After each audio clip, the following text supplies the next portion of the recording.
Need some coins for that God Squad you've always wanted? Check out rockbottomcoins.com for the cheapest and fastest coins anywhere. Use code ZERK for 15% off your order. And if you guys want to compete in tournaments for cash prizes, make sure to check out tourneycrypt.com.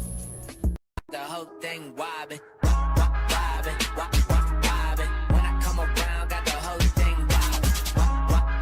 What's going on, guys? It's Zirksee coming at you today with another YouTube video, and today I'm going to be going over which All-Stars you guys should actually pick to do, and maybe, should you guys even do any of these All-Stars, comment down below as well which All-Stars you guys are actually going to be picking. And if this video did help you guys out, make sure you guys drop a like on the video, and of course hit that sub button down below. Make sure you check out all of my other videos from today as well, because I did a ton of other videos and some other ranking videos as well today. Some tips, did a bundle this morning. Make sure you guys go ahead and check it out. But the Thanksgiving All-Stars, there is a lot to look into first off with this. Before I even go over any of my which ones I think you should do, which ones I think you shouldn't do, I'm going to tell you guys right now, they cost about $160K to do. As you guys can see, you do need 3 86 to 89s. It's about $45K or so each. So you're looking at $135K plus these 825s go about $15K or so.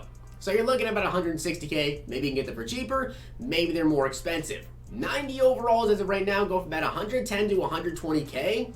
So if these players don't hit their goals, you're taking an L. But you're not just taking an L. You have to imagine there's going to be a lot of other people doing this set.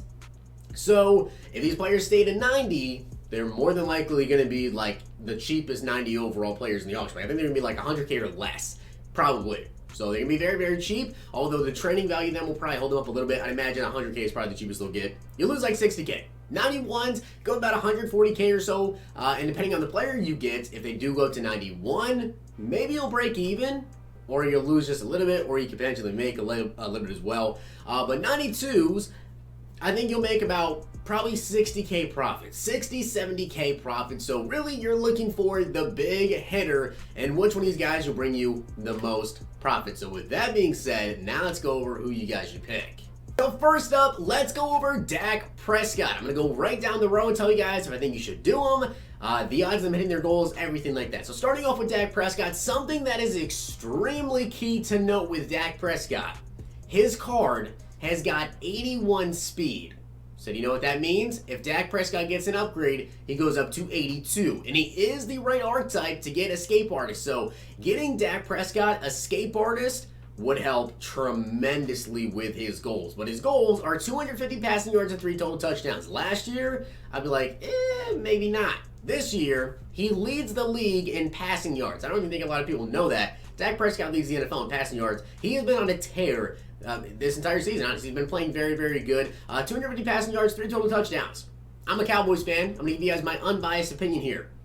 We play the Bills. The Bills have a pretty solid defense, right? But I have stats to back up every single point I'm about to make with everything here. So Dak Prescott, 250 passing yards.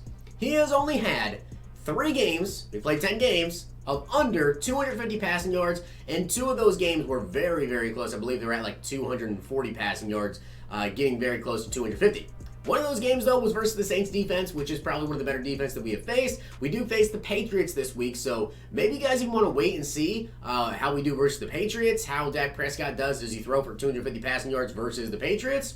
Gonna have to see. The great thing, though, is it's total touchdowns as well. So 3 total touchdowns, keep this in mind as well. If he gets 250 passing yards, but he doesn't get 3 total touchdowns, he goes up to a 91. If he gets 3 total touchdowns, but doesn't get 250 passing yards, he goes up to a 91. Each goal is just a +1, so if he gets 2, he goes up to 92. 3 total touchdowns, well, he has had 4 out of 10 games under 3 total touchdowns, right? Now, of course, it kind of depends on Zeke. I'm going to say it right now. My personal prediction with Dak Prescott, I think he's going to get the 250 passing yards, but I don't know if he's going to get the 3 total touchdowns. I feel as though with Zeke, I think he's going to have a little bit better game this week. Or next week, I should say, with Thanksgiving Day. I think it's going to be a big Zeke game. I do think he'll get the 250 passing yards, but I'm not positive about the 3 total touchdowns. Either way, I honestly feel as though Dak is not a bad investment. Like I said, if he gets that +1, he gets escape artist. Even if he only goes up to a 91, I feel like you'll make your coins back with the Dak Prescott, and I honestly feel pretty dang confident that he will. Spoiler alert, I did a set. I'm getting Dak. Next up is going to be Micah Hyde. Now, he has to get 4 total tackles or 1 interception. Now, We'll go over the interception later, but the 4 total tackles, he actually has had half his game, so 5 of his 10 games, he's gotten at least 4 total tackles. Now, seeing how the Cowboys, Dak Prescott actually leads the NFL in deep touchdown passes. I believe he still probably holds that, in deep touchdown passes. So, we like to chuck it deep.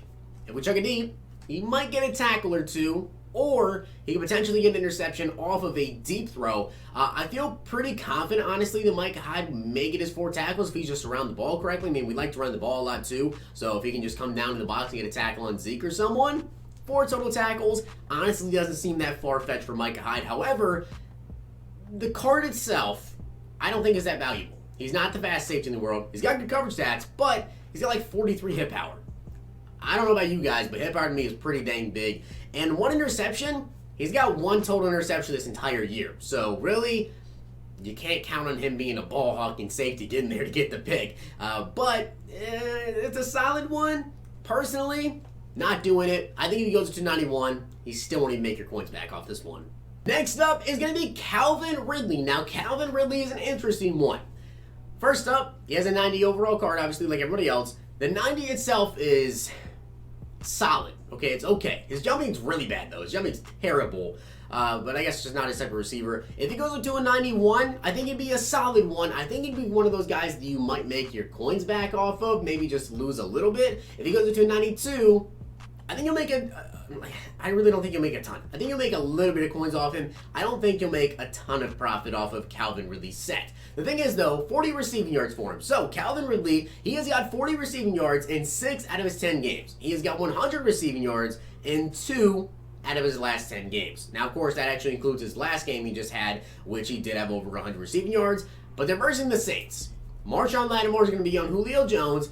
And the last time the Falcons actually faced the Saints, they blew him out. And that was just, I think, like a couple weeks ago, like 11 days ago or so. They beat him, I think, 26-9, I want to say. And Calvin Ridley actually didn't even have 40 receiving yards. He had 40 total yards. Yeah, I know he had a rush for like 15 yards, I want to say. And then I think he had like 3 catches for 30-something yards.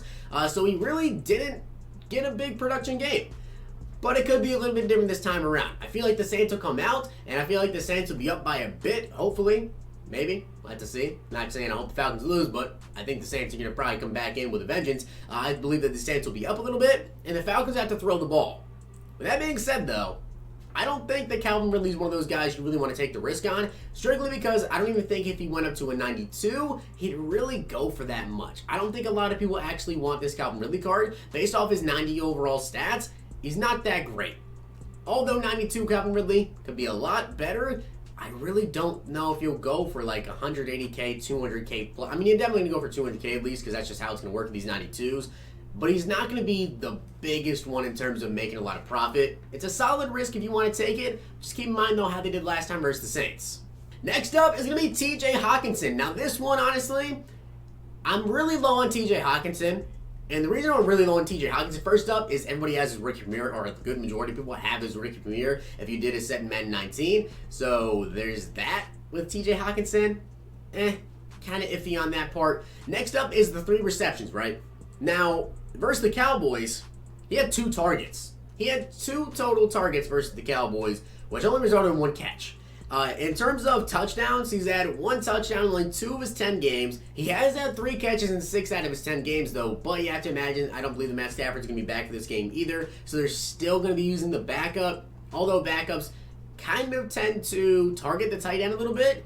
I'm very curious to see what they can do with TJ Hockenson. But honestly, I think the card is really good. Like, honestly, I think this 90 overall Hockenson that he has right now is actually really, really good. If it goes to 92, it'd be one of the best tight ends in the game.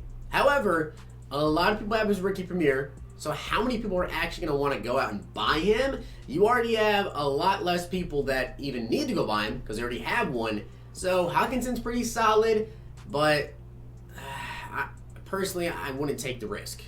Next up is Roquan Smith. Now with Roquan Smith, he's obviously one of the best user cards in the game if he goes up to a 92.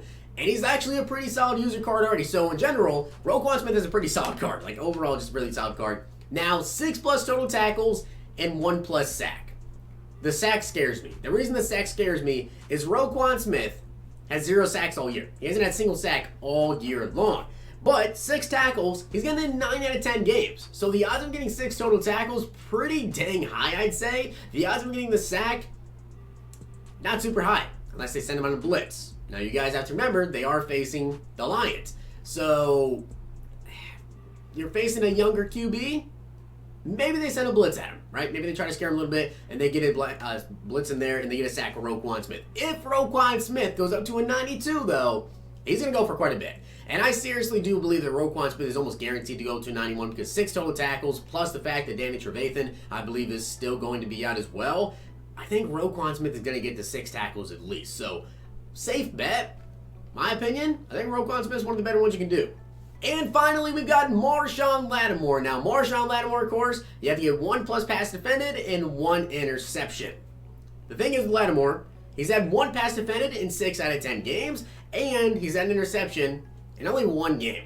The thing is with Lattimore, though, he's got pretty good ball skills, so if the ball comes his way, he definitely can get that interception, and the interception will be the same thing as pass defended, so if he gets the pick, I believe he just instantly goes to 92, I believe. With the pass defended, he's going to be on Julio. He's going to get some passes thrown his way. I feel like he'll probably at least get up to a 91 overall. The issue is that this card's pretty solid, except for his zone. He's 82 zone coverage, so even if he goes up to a 92, you're still in like, what, 84, 85 zone, maybe 86?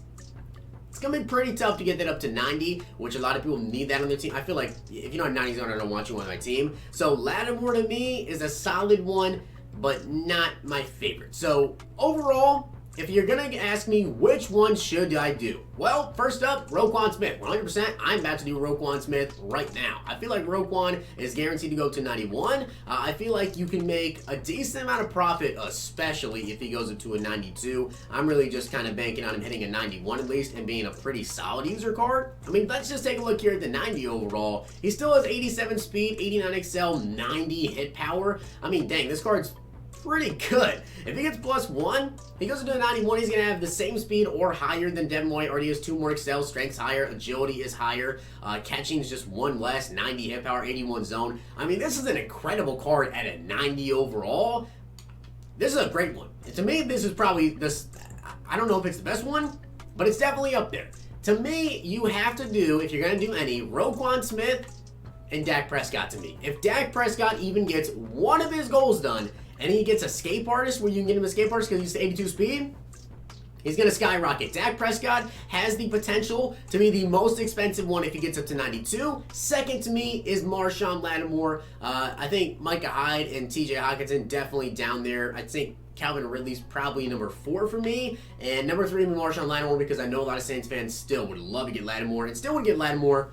If he goes up to 92 for sure, would go for a bit. Roquan Smith, though, and Dak to me, probably the best investments here. But with that being said, that is my rankings of which All-Stars you guys can do. Comment down below who you guys are personally going to do. And maybe what else do you want to say about this? Maybe you think when these guys are actually going to get their goals done. Give me some reasons why. Hope you guys enjoyed. I'll see you guys next time.